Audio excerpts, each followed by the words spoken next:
오늘도 말씀 나누기 전에 앞쪽으로 보시면서 한번 인사하겠습니다. 서로 보시면 사랑합니다. 한번 그렇게 인사하면 좋겠습니다.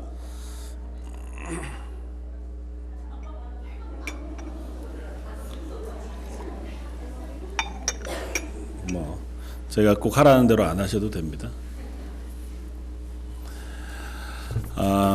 새해 들어서 처음 두 주를 시편 51편 말씀을 가지고 함께 나누었는데요. 오늘 계속해서 시편 말씀을 한 번 더 나누기를 원합니다. 시편 54편 말씀을 가지고 함께 은혜를 나누기를 원하는데요.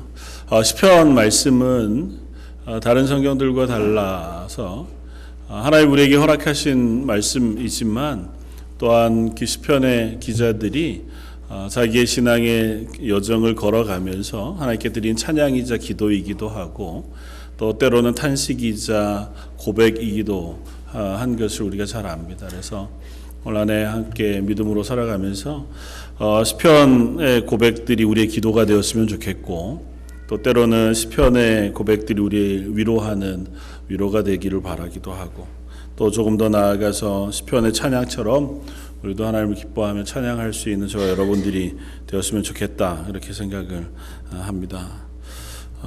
특별히 시편 54편은 시간적으로 보면 시편 51편보다는 훨씬 더 이전의 상황을 배경으로 해서 쓰여진 고백이자 또 한편으로는 기도의 내용으로 되어져 있습니다. 저희가 그리스도인으로 이 땅을 살아가다가 보면 가끔은 스스로에게 실망하게 되어지거나 혹은 우리가 살아가는 삶에 대해서 실망하게 되어질 때가 많이 있습니다. 특별히 그리스도인으로 이 땅을 살아가는 삶에 대한 기대와 소망을 가지고 우리가 이 땅을 살아가는데 특별히 올해가 이제 2020년을 시작하는 마당에 우리가 한 해를 소망 가운데 혹은 기대 가운데 어떻게 살아가야 할 것인가 혹은 어떻게 기대하며 갈 것인가 하고 하는 것이 우리 속에 충만해야 하는데 가끔은 그 기대와 소망이 꺾여지거나 혹은 기대와 소망이 우리 속에 사라질 때가 있다는 것을 경험합니다. 나 스스로를 향해서 먼저 하나님이 나를 부르셔서 그리스도인으로 세우시고 또 교회의 일원으로 혹은 저야 목회자니까 또 목회자로 혹은 또 이 땅 가운데 그 삶을 살아가는 한 사람으로 세우셔서 삶을 맡기셨는데 내 인생을 향한 기대, 내가 무엇인가 하나님 앞에서 살아내고 또 이 땅 가운데 선을 행하고 좋은 영향력을 미치는 삶을 살기를 기대하고 살아가다가도 어느 틈엔가 내가 더 이상은 뭔가 하기가 쉽지 않겠다고 하는 그 스스로를 향한 안타까움 혹은 실망들이 생겨날 때가 있고 그래서 올해라고 별 다를까 혹은 이제는 좀 힘을 내서 뭔가를 하기에도 참 잘 안 된다. 또 실패하면 어떻게 하나 싶기도 하고 다 그런 거지 그렇게 되어질 때도 많이 있고 스스로를 바라볼 때뿐만 아니라 때로는 교회를 바라볼 때에도 혹은 타인들을 바라볼 때에도 혹은 사회를 바라볼 때에도 동일한 시선들을 가질 때가 있습니다. 선배 목사님 중에 존경하는 선배 목사님 가운데 그런 고백을 들었습니다. 더 이상 한국 교회가 하나님 앞에 소망이 있을까? 한국 교회뿐만 아니라 이 땅의 교회들이 하나님이 기대하신 것만큼의 소망이 있을까? 하나님께서 교회를 세우시고 이 땅 가운데 하나님의 영광을 드러내고 구원의 복음을 증거하고 또 그리스도인으로 함께 연합하여 서로 사랑하고 아름다운 하나님의 나라와 같은 공동체를 만들기를 바라셨는데 그 소망과 기대가 과연 지금 우리들 가운데에서 앞으로 더 바랄 수 있는 소망이 되어질 것인가? 이미 불가능해져 버린 혹은 실패로 끝나버린 것은 아닐까고 하는 안타까운 고백을 오늘 하는 것을 들었습니다. 물론 그렇지 않다고 믿습니다. 하나님께서 저 여러분들을 포기하지 않으신 이상, 또 하나님께서 이 땅의 교회를 포기하지 않은 이상 우리를 향하신 하나님의 기대는 여전히 있고, 또 내 스스로가 혹은 내가 서로를 바라볼 때 만나는 그 기대 없음 혹은 실망, 그런 것들에도 불구하고 하나님이 우리 가운데 허락하실 것들을 소망하는 소망이, 또 하나님께서 우리 가운데 행하실 것들을 기대하는 기대가 저희로 하여금 그리스도인으로 살게 하고 또 교회가 되게 하는 줄 믿습니다. 그래서 오늘 말씀을 살펴보면서 하나님을 바라보고 하나님이 기대하시고 소망하는 그 소망의 자리로 우리의 삶을 함께 나아갈 수 있는 저와 여러분들 되시기를 바랍니다. 시편 54편은 특별한 표제가 붙어 있습니다. 시편 54편 위에 보면 이건 다윗의 마스길이라 그렇게 표현되어 있고, 보통 마스길이라고 하는 표현은 교훈이에요. 그러니까 다윗의 교훈 이렇게 표현되어져 있고, 인도자를 따라 현악에 맞춘 노래 이렇게 해서 찬양으로 불려지고 기도로 올려드려지는 시편인 것을 명확히 하고 나서 10사람이 사울에게 이르러 말하기를 다윗이 우리가 있는 곳에 숨지 아니하였나이까 하던 때에 쓴 시자 고백이라고 하는 특정한 배경에 대해서 설명해 줍니다. 시편이 이렇게 아주 특별한, 아주 분명한 배경에 대해 설명하고 있는 시편이 있는데요. 그 중에 54편은 그 중에서도 아주 특별한 한 사건에 대해서 이 시편의 배경인 것을 명확히 이야기해 줍니다. 본문의 배경이 되는 것은 성경 가운데 사무엘상 23장에 보면 명확히 기록되어져 있는 사건인데요. 사무엘상 23장의 기록을 보면 다윗이 이스라엘의 왕으로 기름 부음 받고 나서도 여전히 사울이 왕으로 있던 때에 그 사울이 이 다윗의 인기가 점점 올라가는 것을 시기해서 사울이 다윗을 죽이려고 작정을 했고, 그 사울의 손을 피해서 도망하기 시작한 지 좀 되었을 때, 그리고 그렇게 도망하던 다윗 주변에 사람들이 모여들기 시작해서 때로는 용사들이 또 군인들이 또 혹은 더 이상은 사울에게 기대하지 못하고 다윗을 향한 기대를 품고 온 사람들이 모이기도 했거니와 좀 그때 당시에 이스라엘에서 대접받지 못하던 사람들, 불만이 많은 사람들 혹은 불황한 사람들이 의지할 것을 찾아서 몰려들기도 해 다윗 주변에 있던 사람들의 숫자가 600여 명이 훨씬 더 넘어가던 때, 사무엘상 22장에 보면 그에게 모여있던 용사의 숫자가 600명이 넘는다 표현되어져 있는 것으로 보아 꽤 많은 사람이 이제 다윗에게 모여 있을 때, 그럼에도 불구하고 다윗은 입지가 불안정해서 남쪽 사막 지역을 전전하면서 자기의 삶을 살아가고 있던 그때쯤이에요. 그때쯤에 특별한 사건이 하나가 생깁니다. 23장, 사무엘상 23장에 보면 그건 남쪽에 있던 다윗의 기에 바로 북쪽 어느 쯤에 있는 그일라라고 하는 성, 블레셋 사람들이 침공해서 그 성 사람들이 괴롭힘을 당한다고 하는 이야기가 들려요.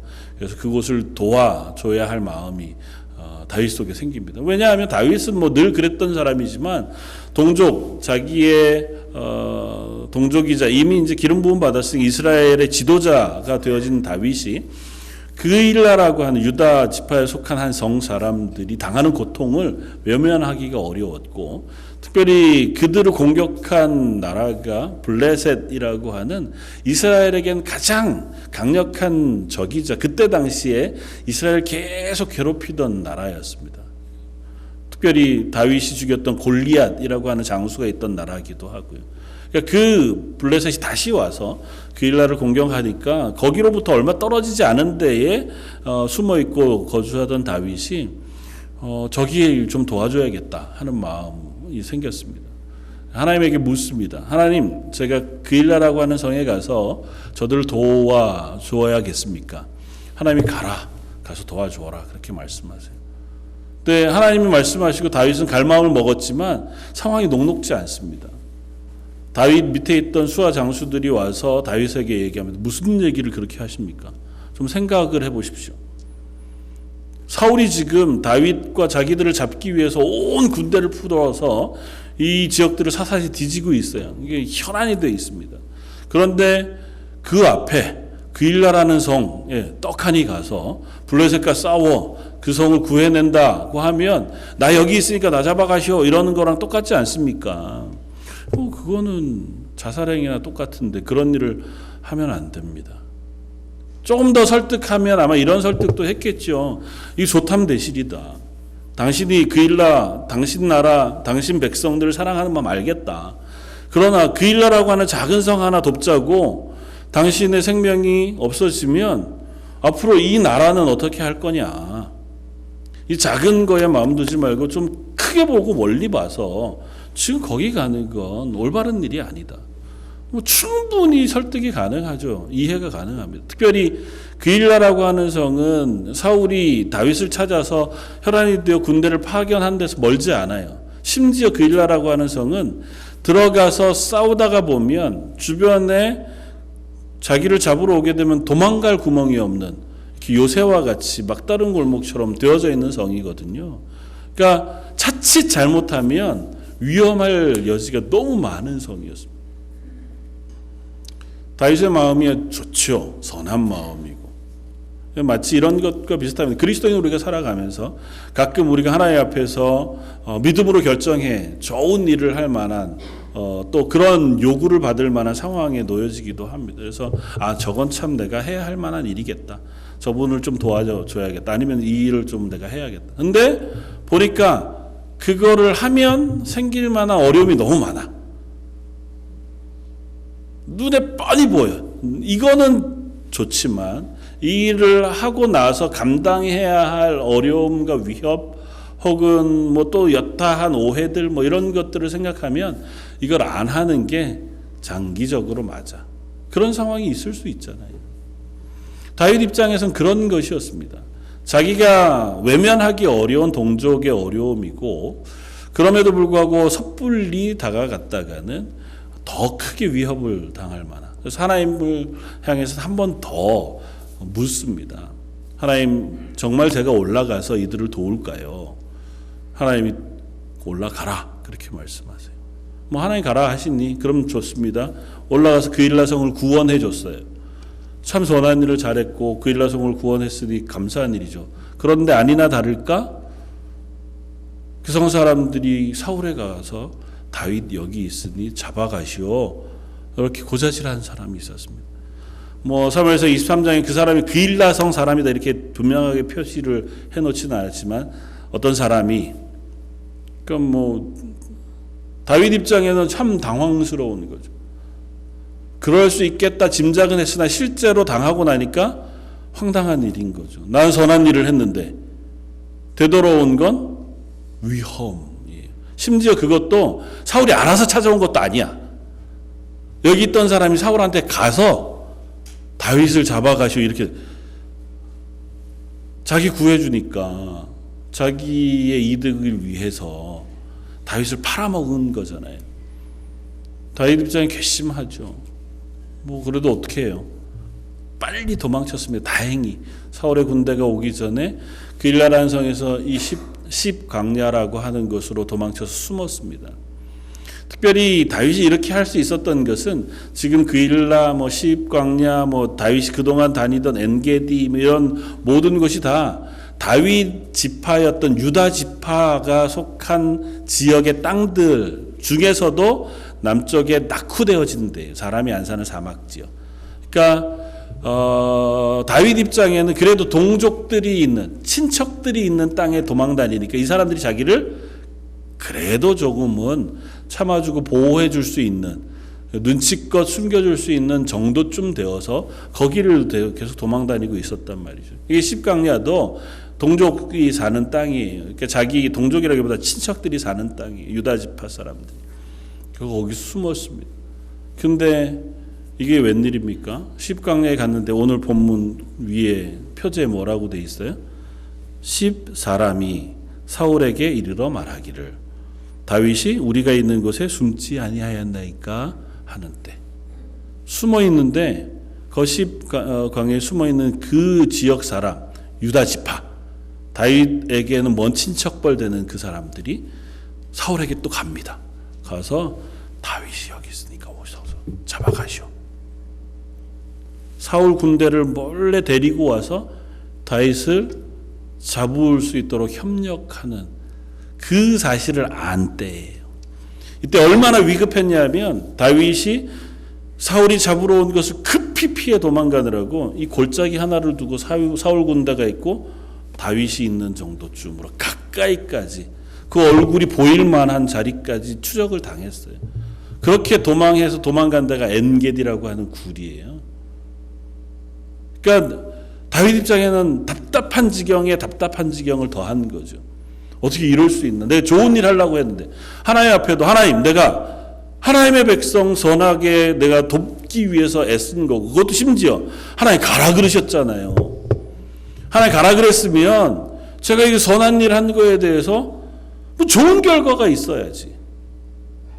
되돌아온 게 나 죽이겠다고 혈안이 된 사람 사울을 만나는 것뿐만 아니라 믿었던 친척 좀 되는 이 유다 지역 사람들이 날 배신해서 날 팔아먹는 그와 같은 일을 만나게 된 거예요.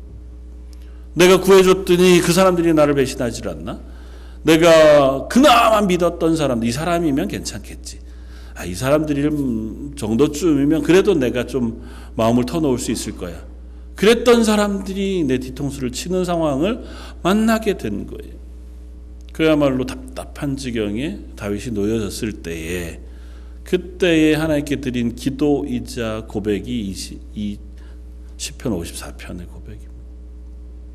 어떻게 보면 하나님 앞에 원망으로 시작해서 원망으로 끝나도 뭐 하나도 이상하지 않을 만한 그런 시편이 시편 54편의 내용인데 시편 54편 다른 시편들도 참 많이 그렇지만 분명한 구조를 가지고 있어요. 그래서 중간에 자기가 고백하는 아주 중요한 고백을 중심으로 앞쪽과 뒤쪽을 이렇게 교차해 가면서 씁니다. 그래서 4절이 시편 54편은 제일 중심이 되는 고백이고 그 앞에는 하나님을 향한 간구 기도, 내 형편을 도와주시기를 바라는 기도가 쓰여져 있고 그 뒤쪽은 하나님이 도와주신 것으로 인해 혹은 도와주실 것으로 인하여 감사하는 찬양이 쓰여져 있습니다.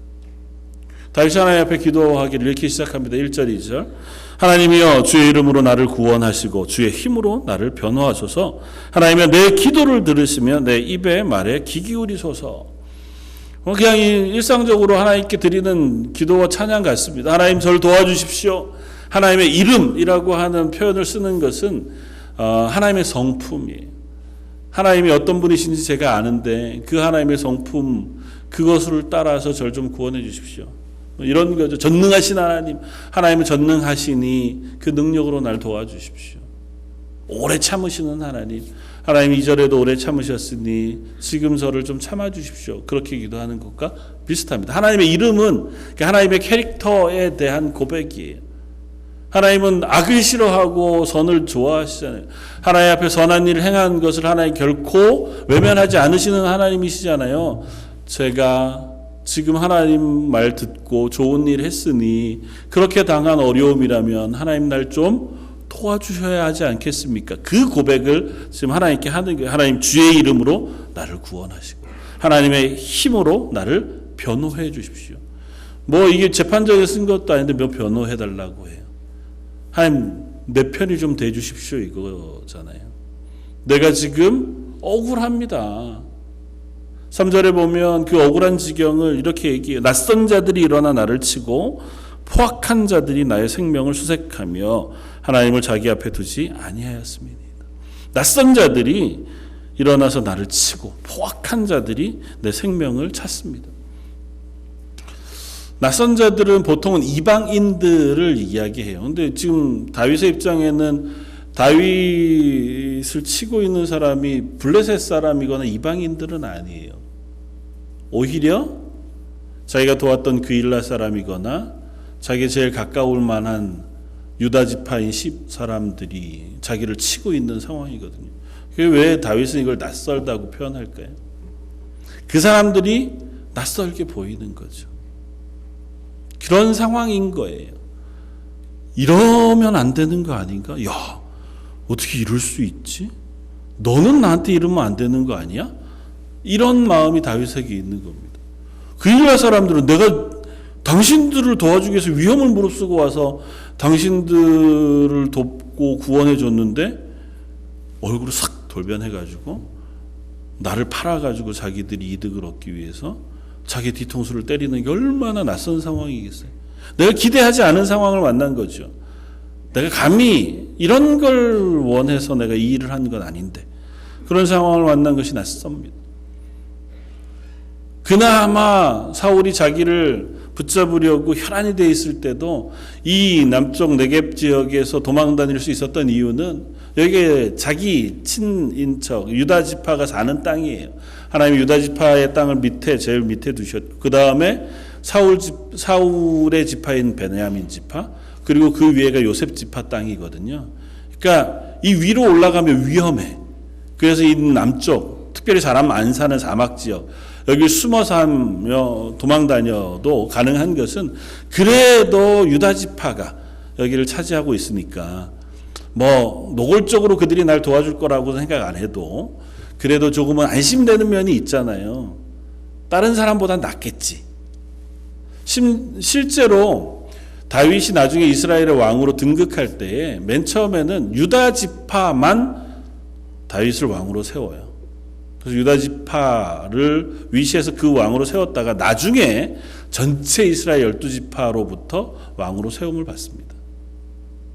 그러니까 다윗에게는 제일 가까운 사람들이. 근데 다윗 입장에 그 사람들에게 배신을 당한 것 같은 거죠. 여기에서 내가 이러면 되나? 낯선 위험. 포악한 사람은 아마 사울 정도쯤 되겠죠. 내 힘으로 어떻게 할 수 없는 나보다 훨씬 더 세고 힘 있는 사람이 내 목숨을 찾는 이런 상황에 놓여진 것이 답답합니다. 하나님 날 좀 도와주십시오. 내 기도를 좀 들어주십시오. 외면치 말고 절 그냥 이 자리에 내버려 두지 않았으면 좋겠습니다. 이것이 다윗의 기도였습니다. 사랑하는 성도 여러분, 저희도 그럴 수 있습니다. 물론 뭐 다윗과 같겠어요. 우리가 누군가의 배신을 당해 생기는 것으로 인해 하나님 앞에 기도할 때보다는 내 스스로를 향해서 실망할 때가 훨씬 더 많겠죠. 또 혹은 우리가 걸어가는 삶 속에서 하나님의 사람으로 내가 살아가는 그 걸음 속에 뜻하지 않는 어려움을 만날 때도 있고 내가 기대치 않은 상황과 환경 속에 놓여질 때도 있겠죠. 그런 것들이 우리를 실망하게 할 수 있습니다. 그런 것들이 도대체 어떻게 해야 되나? 이럴 때는 내가 어떻게 그리스도인으로 살 수 있나? 처음 우리가 나누었던 고백으로 돌아가 보면 이제는 그럼 내가 그리스도인으로 하나님 앞에서 하나님의 교회로 뭔가 힘있게 살기에 또 하나님의 일들 감당하기에 쉽지 않겠다. 그 안은 우리의 소망과 기대가 꺾이게 할 만한 상황들일 수 있는 거죠. 누군가 막 북돋아주고 하나님도 나에게 은혜를 베풀어 주셔서 야, 너 좀 이것 좀 해봐. 막 그러실 상황이 마음에 막 기대가 일어나고 소망이 일어나면 그러면 내가 뭔가를 할 수 있을 것 같은데 그렇지 않은 상황인 거예요. 이 정도쯤은 아닐 줄 알았던 상황으로 자꾸 몰려가는 것 같고 내 속에서도 이렇게까지 내가 나약해지는 것 같지는 않을 상황으로 떨어지기도 하고 뭔가 북돋아서 나를 일으켜 세워 그리스도인으로 살아갈 만한 선한 일을 감당하고 좋은 일을 할 수 있을 만한 그런 자리에 서게 되기보다 나 하나 그냥 내 목숨 하나 부지하는 것도 급급한 지경에 자꾸 내몰려지게 되기도 하면 그런 답답한 심정을 하나님 앞에 토로하는 거죠. 하나님 도대체 난 뭐 어떻게 해야 됩니까? 나더러 뭘 어떻게 하라고 그러시는 겁니까? 하나님의 기쁨이 되고 하나님을 기뻐하며 살아가길 원하기는 하는데 하나님의 기쁨이 되는 삶을 살아내기엔 내가 지금 내 형편이 내 상황이 너무 어렵습니다. 그럴 상황에 놓여졌을 때 우리는 도대체 어디에다 소망을 품고 어디에다 기대를 둬야 하겠느냐는 거죠. 다윗은 그런 상황에 4절의 고백으로 나아갑니다. 하나님은 나를 돕는 이시며 주께서는 내 생명을 붙들어 주시는 이십니다. 내 형편과 환경은 그야말로 내가 한 걸음도 앞으로 나아갈 수 없게 하지만 그러나 하나님이 나를 돕는 이신 줄 알고 그 하나님이 내 생명을 주관하시는 줄 알아서 제가 다시 일어섭니다 하는 고백이에요. 어릴 때 초등학교, 국민학교 이렇게 다닐 때 소리 내는 소리굽새라고 하는 거 혹시 아시죠? 이렇게 땡 치면 소리가 막 울면서 이 서로가 이렇게 진동을 이렇게 소리가 점점 이렇게 커져가는 이렇게 똑같은 파장을 지닌 것들이 만나면 그 소리가 점점 더 커진다면서요. 그러니까 하나님 앞에서 우리가 살아갈 때에 이 다윗의 고백을 이렇게 비유하면 좋을 것 같아요. 우리의 눈을 다윗은 자기의 형편에다가 이 진동의 숫자를 맞춘 게 아닌 거죠. 형편을 보면 이게 스스로 절망하고 넘어져 무너뜨릴 만한 상황에 놓여줄 수 있습니다. 계속 들리는 소리가 그런 거잖아요. 야, 이제 그만해라. 너 뭐 할 수 있겠니 이 자리에서? 야, 너 제일 친한 사람들, 제일 가까운 사람들도 널 배신하는 마당에 뭐 좋은 일 하겠다고, 무슨 선한 일 하겠다고, 뭔 동족을 구원하겠다고 그런 일을 하겠다고 하냐? 야, 다 집어치워라. 다윗도 그런 것이 스스로를 무너뜨린 경험이 너무 많습니다. 시편에 보면 숱한 시간 속에 그렇게 스스로 무너지고 절망하면서 하나님 앞에 토로하는 기도를 드리고 있으니 그럴 때에 그 상황에다가 내 주파수를 맞추면 이게 서로 같이 동조해서 점점 커져요. 맞아. 에휴, 해봤자지 뭐. 그럼 마음속에 점점 그 실망이 커지고 불만이 커지고 답답함이 커지고 그러다가 보면 우리가 하는 모든 것들이 다 무의미해 보여요. 다윗은 그걸 끊기로 한 겁니다. 4절에 나는 그 진동, 그 주파수를 하나님께 맞추겠습니다예요. 내 상황은 나를 흔들지만 그게 안 흔들릴 수는 없어요. 되게 옆에서 막 시끄럽게 하는데 내가 거기에 주파수를 안 맞췄다고 이게 안 흔들리나요? 흔들리죠. 그러나 이것을 하나님에게 맞추는 순간, 하나님의 진동에다 나를 맞추는 순간 하나님의 말씀이 나를 흔들고 하나님의 은혜가 나를 붙잡고 하나님 되심이 나를 이 길을 걷게 하실 그것을 사모할 수 있게 되어진다. 그래서 다윗이 뭘 바라보냐면 하나님을 바라봐요. 하나님은 나를 돕는 이십니다고 하는 고백을 해요. 다윗이 이 고백을 할 수 있는 것은 이전에 경험했기 때문이에요. 하나님의 말씀 가운데 하나님이 어떤 분이신 줄을 다윗이 알기 때문이에요. 근데 자기가 어렸을 때 혹은 골리앗과의 싸울 때 혹은 여전히 이 도망다니는 그 모든 시간들 속에 하나님은 나의 하나님이셨어요.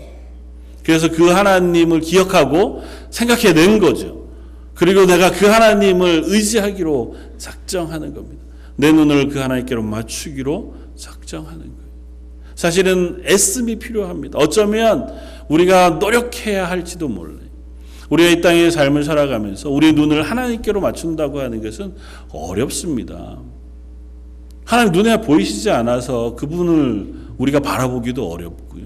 하나님의 말씀 성경에 누차 얘기하지만 이것이 내 삶 가운데 직접적으로 연결되어져서 믿어지고 이해되어지고 의지가 되고 위로가 되는 것은 우리가 애써야 해요. 하나님이 도우셔야 하지만 그러나 그렇게 되어질 때에 우리는 이 말씀이 우리를 움직이고 흔들 수 있는 힘이 생겨납니다. 다윗은 그래서 그 하나님을 의지하기로 합니다. 시편 54편에는 하나님의 이름을 세 가지로 불러요. 우리 한글 성경에도 세 개로 번역해놨는데요. 1, 2, 3절 앞쪽에 하나님 부를 땐 하나님이라고 고백합니다. 히브리어는 엘로힘이에요. 그러니까 보통 하나님으로 부르던 이스라엘의 하나님, 우리 하나님 할 때 그 하나님. 그리고 그 뒤편에 그 하나님을 뭐라고 부르냐 하면 주라고 부릅니다. 4절 하나님은 나를 돕는 이시며 주께서는 내 생명을 붙들어 주십니다. 주께서는 이건 아도나이라고 하는 표현으로 나의 주인이라는 표현이에요.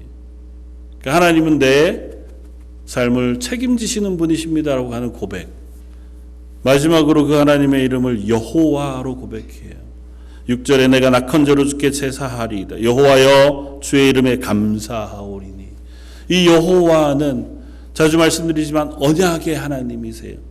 아브라함과 모세와 언약하셔서 우리를 구원하시기로 약속하시고 그 약속을 내가 깨지 않고 지키마 그렇게 말씀하셨던 하나님의 이름을 여호와로 불러요. 그러니까 다윗은 그 고백을 하는 겁니다. 하나님이 나의 하나님이 되시고 그 하나님이 나의 주인이 되실 뿐만 아니라 지금 내가 바라볼 수 없는 상황, 내가 붙잡을 수 없는 것이지만 이미 약속하시고 언약하셨던 그 약속을 지키시는 하나님이신 줄 알아. 그 하나님에게 내 초점을 두고 나를 의지하여 그 하나님 앞에 서겠습니다. 그래서 뭐라고 얘기하냐면 낙헌제로 내가 하나님 앞에 제사하며 하나님께 감사하겠다고 표현해요. 낙헌제는 항상 드리는 제사가 아니에요. 하나님 앞에 자원하여 하나님 앞에 감사함으로 드리는 제사입니다. 특별한 제사예요. 특별히 내가 자원해서 드릴 수 있는 제사. 다윗은 내가 이 심각하고 어려운 지경에 빠졌지만 하나님 앞에 낙헌제로 감사하겠다고 고백해요. 나중에 하나님 날 구원해 주시면 그때 드릴게요가 아니에요. 내가 지금 하나님께 낙헌제로 주께 제사하고 주의 이름에 감사할 것입니다. 왜요? 주는 선하시기 때문에. 하나님의 이름을 생각하고 하나님을 떠올리고 하나님을 의지하고 하나님을 붙들게 되니까 그 하나님이 어떤 하나님이신지를 자기 속에 점점 더 확인하게 되는 거예요. 이 짧은 기도와 찬양이지만 이 고백 속에도 하나님 앞에 내 현실을 놓고 안탄하며 하나님의 도우심을 구하는 간절한 기도를 하다가 그 기도의 자리에 나아가면서 기도를 들으시는 하나님을 묵상하는 거죠. 아, 하나님 내 기도를 들으시던 하나님 아니신가? 예전에도 동일한 때에 내 기도를 들으셔서 날 구원해 주셨던 하나님이신데 하나님께서는 내가 골리앗과 싸울 때 그 위협한 상황 속에서 나와 동행하셔서 승리하게 하셨던 하나님이신데 지금껏 숱한 시간을 도망쳐오고 생명의 위협을 느꼈지만 여전히 내 생명을 하나님께서 주관하고 계셨던 하나님이신데 맞아.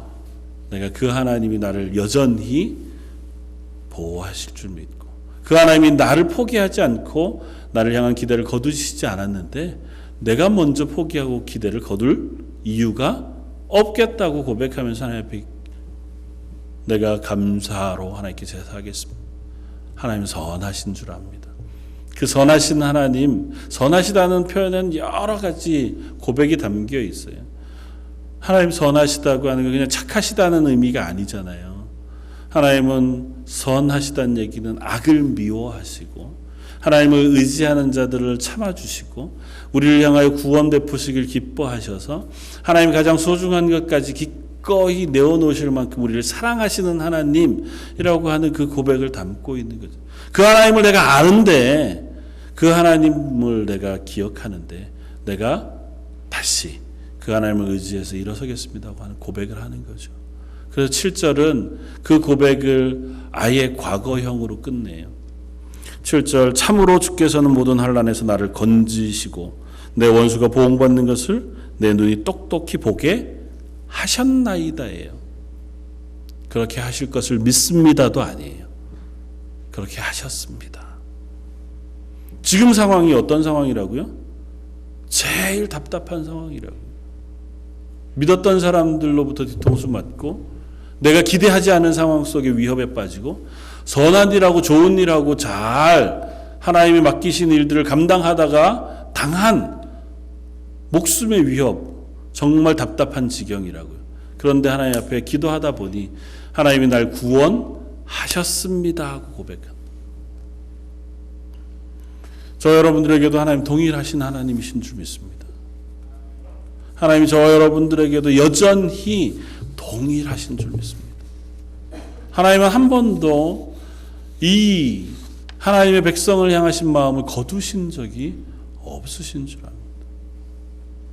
하나님의 구원의 약속을 우리에게 선명히 보여주셨습니다. 다윗은 그의 인생 속에서 그 하나님을 경험해 알았기에 그의 위기의 순간에도 그 하나님을 붙잡을 수 있었으리라고 믿습니다. 저 여러분들도 그렇게 하나님을 알아갈 수 있었으면 좋겠고 저의 인생 가운데 은혜 베푸셨던 하나님을 우리 기억 속에서 우리의 믿음으로 붙잡을 수 있는 저 여러분들이 되었으면 좋겠습니다. 그 하나님을 알잖아요. 참 오랜 나를 참아주셨던 하나님. 때로는 내가 내 기도에 응답하시지 않는 것 같아 답답했지만 그래도 그 모든 일을 선하게 인도해 주셨던 하나님. 가끔은 모두가 나를 외면하던 그 순간에도 여전히 내 기도를 들어주시고 위로해 주시던 하나님. 그 하나님을 우리가 기억하고 그 하나님을 경험할 수 있었으면 좋겠습니다. 난 그런 하나님 잘 모르겠는데요. 말씀을 통해서 그것이 내 삶이 되고 내 삶에서 경험이 되고 고백이 되어줄 수 있기를 원합니다. 특별히 그 하나님은 우리를 향하신 그 사랑의 모습을 분명하게 보여주셨어요.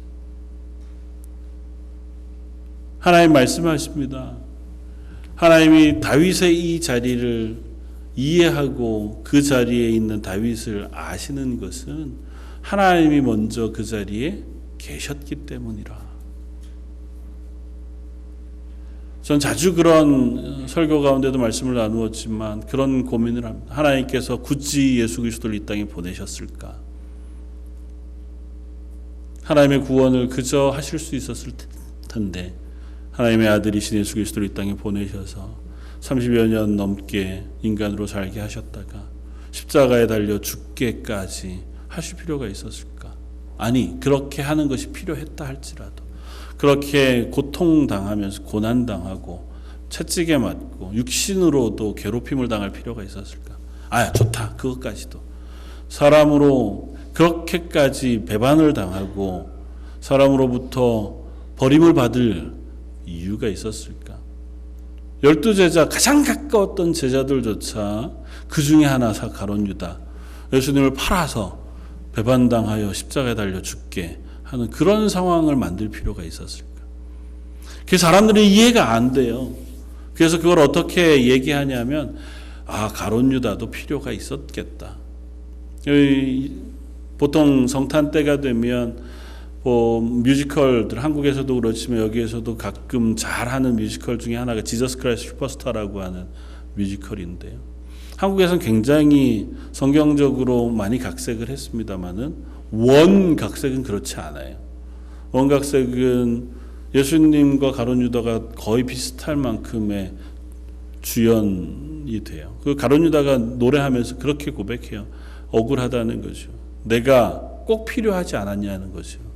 예수님이 십자가에 달려 죽으시기 위해서 누군가는 이 일을 해야 하지 않았겠냐는 거죠.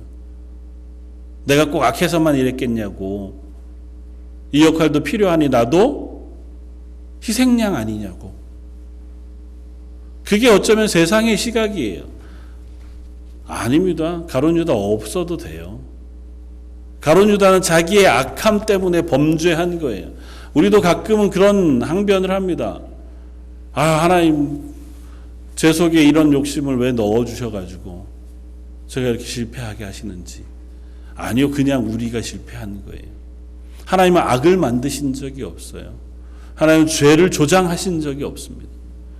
다만 우리 속에 있는 탐욕과 우리 속에 있는 연약함이 죄를 범하고 악을 행하면서 그걸 핑계 삼을 뿐이에요.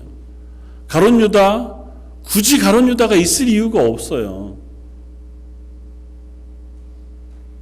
예수님이 십자가를 지시는데 굳이 가룟 유다가 꼭 빌라도가 꼭 그 역할을 해야 할 필요가 있겠습니까? 그런데 그 역할을 했어요. 그리고 하나님은 심지어 그런 악한 행위조차도 사용하셔서 우리를 향하신 하나님의 구원의 은혜들을 이해할 수 있도록 해주세요. 히브리서는 그렇게 고백합니다. 예수님은 우리의 연약함을 동정하지 못하실 분이 아니시다고요. 우리와 똑같이 어려움을 당하셨으되 죄는 없으시니라. 예수님이 우리의 당하는 모든 것들을 다 당하셨어요. 일부러 조장하신 것은 아니지만 그것들을 허락하심으로 예수님은 인간이 당할 수 있는 모든 고통과 어려움을 당하셨습니다. 육신으로도 괴로움을 당하셨고 배고프셨고 맞기도 하셨고 가장 사랑하는 사람으로부터 배신을 당하기도 하고 버림을 당하기도 했습니다. 인간이 당할 수 있는 가장 극심한 외로움과 고통도 겪었고 그 가운데에서 어쩔 수 없는 배신 가운데 또한 힘겨운 시간들을 보낼 수밖에 없는 시간도 지나셨습니다. 홀로 그 모든 것들을 견뎌야 할 시간도 통과하셨던 것을 봅니다. 그러면서 우리에게 말씀하세요. 안다. 나도 안다. 누군가 했다는 얘기처럼 너 그거 해봤어? 난 해봐서 알아. 그런 게 아니고요. 우리가 이 땅에서 당할 만한 어려움과 연약함, 실망과 답답한 것들을 내가 모르지 않는다. 내가 안다. 힘들지. 그래 내가 함께 가마. 그렇게 말씀해 주신다는 거예요. 그래 이제 포기하고 싶지만 아니야. 그러지 마라. 내가 널 포기하지 않았는데 왜 내 스스로가 스스로를 포기하니? 하나님의 교회를 향해서도 저와 여러분들을 향해서 동일한 말씀을 하시는 줄 압니다. 어떻게 보면 하나님 앞에서 세상이 교회들을 향하여 혹은 우리들이 교회들을 향하여 그렇게 이야기합니다. 교회는 더 이상 무슨 소망이 있겠어. 여전히 그냥 자기 욕심들을 채우는 사람들이 모여서 그나마 그렇게. 아니요, 그렇지 않습니다. 하나님 처음 교회를 세우셨을 때 교회를 향한 기대를 여전히 하나님께서 하고 계신 줄 믿습니다. 저 여러분들이 여전히 연약하지만 저 여러분들을 하나님의 사람으로 부르신 그 부르심의 기대들을 여전히 놓지 않으신 줄 믿습니다. 저 여러분들이 스스로를 향하여 실망하거나 스스로의 주어진 환경 때문에 혹 넘어질만 할 때에도 하나님은 그런 우리를 여전히 도우시고 우리를 향한 기대를 멈추지 않으시는 하나님이신 줄 믿습니다. 괜찮다. 다시 일어서자. 괜찮다. 지금부터 또 시작하면 된다. 고 말씀하시기도 하거니와 괜찮다. 수고했다. 잘 지금까지 걸어왔던 것처럼 앞으로도 그 길을 걷자고 말씀하시는 줄 믿습니다. 다윗이 이후로도 꽤 긴 시간들을 고난의 시간들을 보내었습니다. 그럼에도 불구하고 하나님은 다윗이 고백했던 것처럼 하나님이 그를 도우시고 고쳐 주셨습니다. 하나님은 다윗의 그 환난을 이기게 하셨고 또한 다윗의 그 모든 삶을 회복시켜 주셨습니다. 이때에도 아주 단편적으로 사울이 이 다윗을 잡으려고 십광야까지 다 와서 눈앞에 다윗을 보고 있는 그때에 하나님은 블레셋이 이스라엘을 침략하게 해서 이 다윗을 구원해 내시는 은혜를 베풀어 주세요. 사무엘상 23장 27절에서 29절에 이렇습니다. 전령이 사울에게 와서 이르되 급히 오소서 블레셋 사람들이 땅을 침노하였나이다. 이에 사울이 다윗 뒤쪽 길을 그치고 돌아와 블레셋 사람들을 치러 갔으므로 그곳을 셀라 하마느곳이라 칭하니라. 다윗이 그곳에 올라가서 엔게디옷에 머무니라. 하나님 가라고 하신 길이고 내가 보기에는 너무 그 결과가 내 기대와 다른다 할지라도 하나님은 우리를 향하신 은혜의 길을 예비해 두시고 응답하시는 하나님이신 줄 믿습니다. 언제인지는 우리가 다 알지 못해요. 그게 우리를 힘들게 하지만 저 여러분들을 향한 하나님의 뜻과 기대는 여전하신 줄 믿습니다. 기도하면서 하나님, 제가 하나님의 사람으로 하나님이 도우시는 도우심 앞에서 살아가게 해주시길 원합니다. 흔들리지 않고 그 걸음을 걷게 해주시고 기도하는 저 여러분들 되시기를 주님의 이름으로 부탁을 드립니다. 다시 한번 기도하겠습니다. 하나님이 나를 도우십니다 하고 고백했던 다윗이 그의 삶 속에서 하나님을 의지함으로 하나님을 기억함으로 그 삶을 살았던 것처럼 저 런던 제일장로교의 모든 성도들 하나님께서 나를 도우시는 분이신 줄 알고 그 하나님을 기억함으로 이 땅에서 하나님 부르신 교회로 그리스도인으로 하나님의 사람으로 살아갈 수 있도록 은혜 베풀어 주옵소서. 오늘 말씀 예수님 이름으로 기도드립니다. 아멘. 찬송가 370장을 함께 찬양하시겠습니다.